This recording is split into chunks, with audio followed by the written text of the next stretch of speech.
تماس سرد و تماس گرم در فروش یعنی چی؟ سلام، من فرید معزن هستم و خیلی خوشحالم که این فرصت رو از خداوند گرفتم که بتونم یک کلیپ دیگه در حوزه فروش رو برای شما آماده کنم.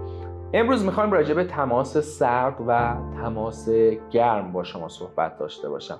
شاید خیلی این عبارت رو شنیده باشید، اما نکته‌ای که هست اینه که امروز میخوام حسابی راجع بهش صحبت کنم و اینکه بگم که شما چه زمانهایی تماس سرد دارید توی فروش و چه زمانهایی تماس گرم دارید. الزاماً هم تماس سرد و گرم ربطی به ابزارها نداره. یعنی شما ممکنه تماس سرد داشته باشید توی دایرکت اینستا باشه، ممکنه تماس سرد داشته باشید پشت تلفن باشه، حتی توی حضور توی فروشگاه شما یا توی به اصطلاح فضایی که هر دو نفر حضور دارن، خریدار و فروشنده، تماس سرد داشته باشید. تماس گرم هم همینطور. اما تماس سرد چیه؟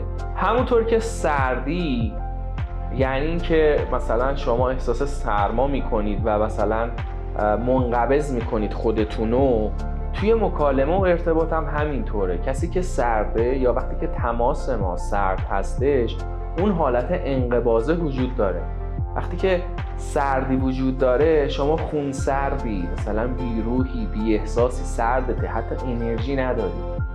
حالا وقتی که شما مشتریت سرده یا تماست سرده، یعنی زمانی که مشتری الزامی نداره، فوریتی نداره که محصول و خدمات شما رو بخره. نیاز بهش داره ولی الزام و فوریتی نداره که خرید کنه و به عبارت اون اشتیاق لازم رو برای خرید نداره.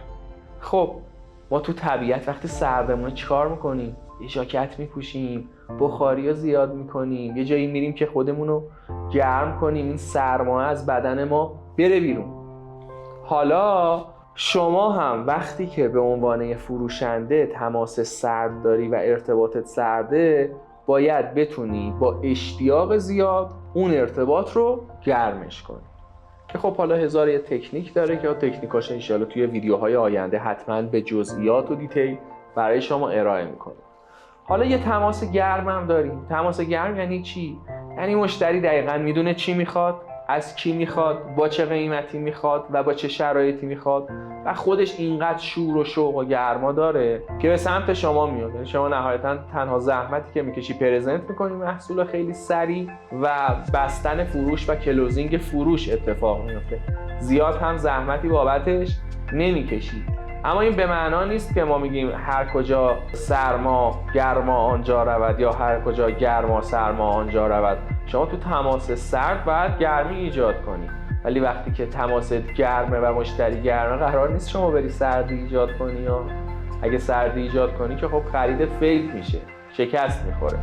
پس کل داستان تماس سرد و گرم به اینه که مشتری وقتی اشتیاقی نداره نسبت به خرید به هر دلیلی، مثلا اومده تو فروشگاه شما با همسرش، فقط اومده ویترین شما رو ببینه و بره و تصمیم و هدفی واسه خرید نداشته، اینجا شما باید درصد اشتیاقتو بالا ببری و بتونی مشتری رو ببری به سمت فرایند فروش.